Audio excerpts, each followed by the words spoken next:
दंडवत हो.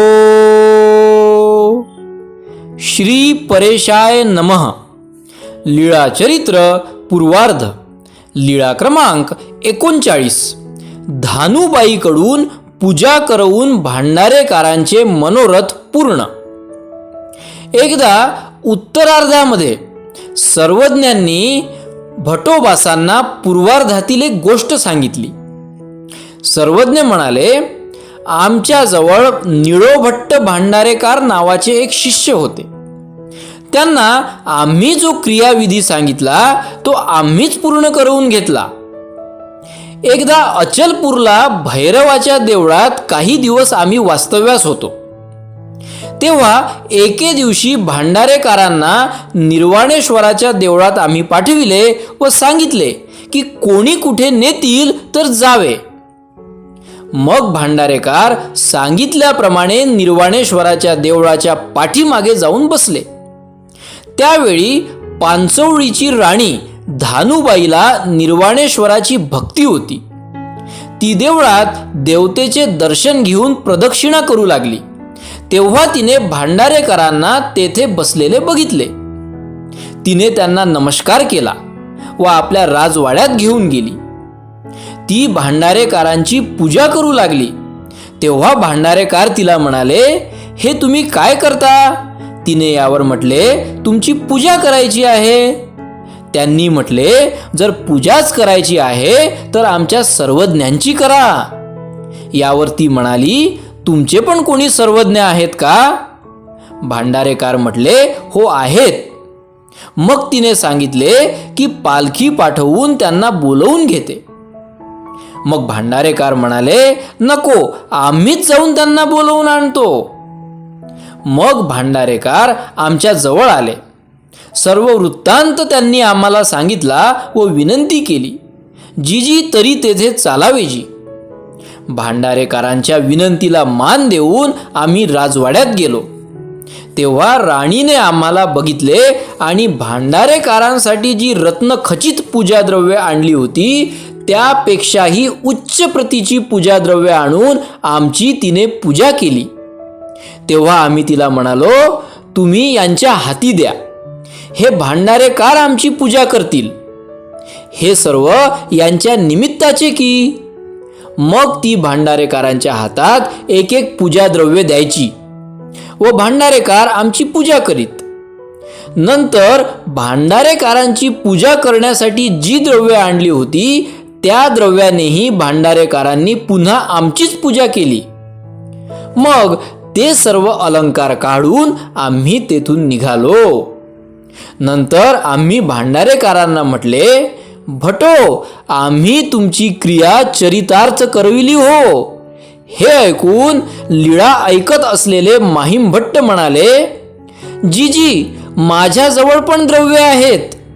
यावर सर्वज्ञ माहीमभट्टांना म्हणाले, तुमच्यासाठी वेगळा क्रियाविधी आहे, भांडारेकरांसाठी वेगळा क्रियाविधी होता.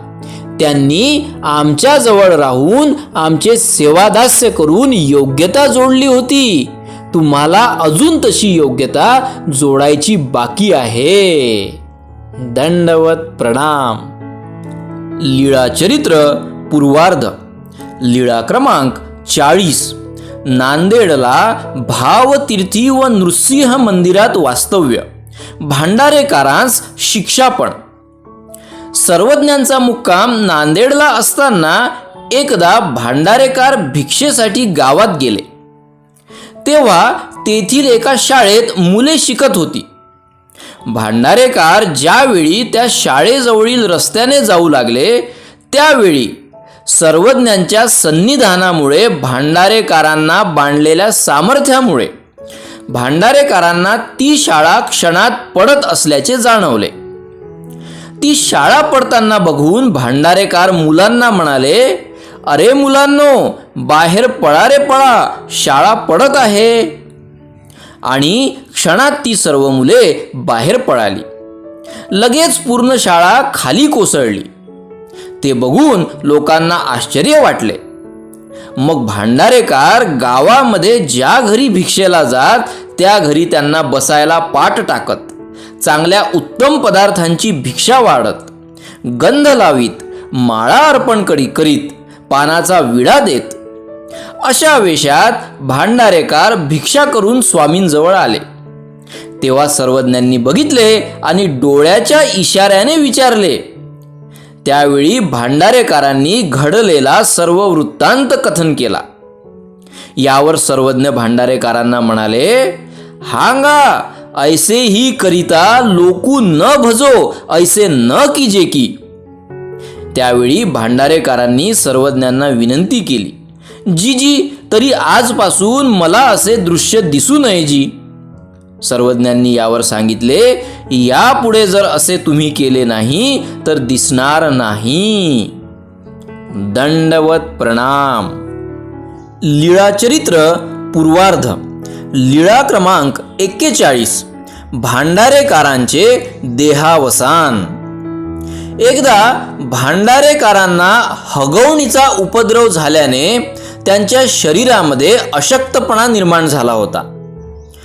त्यावेळी सर्वज्ञ भांडारेकारांचा हात धरून स्वतः त्यांना बाहेर नेत असत व येतानाही तसा आधार देत असत. अशा त्यांच्या एरझारा बघून तेथे जप करीत असलेले संन्याशी अस्वस्थ होऊन भांडारेकारांचा तिरस्कार करू लागले. त्यामुळे सर्वज्ञ भांडारेकारांना आपल्या खांद्याचा आधार देऊन पलीकडच्या काठावरील नंदेश्वराच्या देवळात घेऊन आले.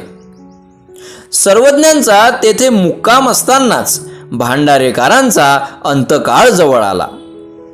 त्यावेळी भांडारेकारांनी सर्वज्ञांना विनंती केली, जी मला उशीला आपली मांडी द्यावी जी. सर्वज्ञांनी त्यांना आपली मांडी उशीला दिली व भांडारेकारांच्या मुखाकडे बघून सर्वज्ञ म्हणाले, भटो, आम्ही तुमचा मृत्यू टाळून तुम्हाला 1000 वर्षांचे आयुष्य देऊ शकतो. तर मग सांगा, तुम्हाला जीवनदान हवे का? यावर भांडारेकार म्हणाले, नाही देवा, हे सन्निधान, ही मांडी उशीला, अशा अवस्थेतच आता देह जाईल तर बरे होईल. यावर सर्वज्ञांनी तिसऱ्या विरहिणीचा दृष्टांत सांगितला. सर्वज्ञ म्हणाले, कव्हणी एकी जरठ विरहिणी असे, तियेसी चंदन तैसा चिखलू, अन्न तैसी माती, साकर तैसी धुळी. तसे परमेश्वर वियोग दुःखाने दुःखित झालेल्या विरही पुरुषास कोणतेही जड चेतन पदार्थ बघून सुख समाधान वाटत नाही. एवढेच नव्हे तर परमेश्वराच्या कृपा संबंधाने योग्य झालेले स्थान व प्रसाद बघून सुद्धा किंवा ज्ञान संबंधाने पवित्र झालेले भिक्षुक वासनिक बघूनही सुख समाधान वाटत नाही. मग भांडारेकारांचे देहावसान झाले. सर्वज्ञांनी त्यांचा अंत्यविधी करविला. रामेश्वर बासांच्या मताने सर्वज्ञांनी त्यांचे देह पाण्यामध्ये विसर्जन केले. सर्वज्ञांनी सांगितले, बाई, मग आम्हाला तेथे राहावेसेच वाटले नाही. नंतर सर्वज्ञ तेथून निघाले. दंडवत प्रणाम. सर्वज्ञ श्री चक्रधर स्वामी की जय.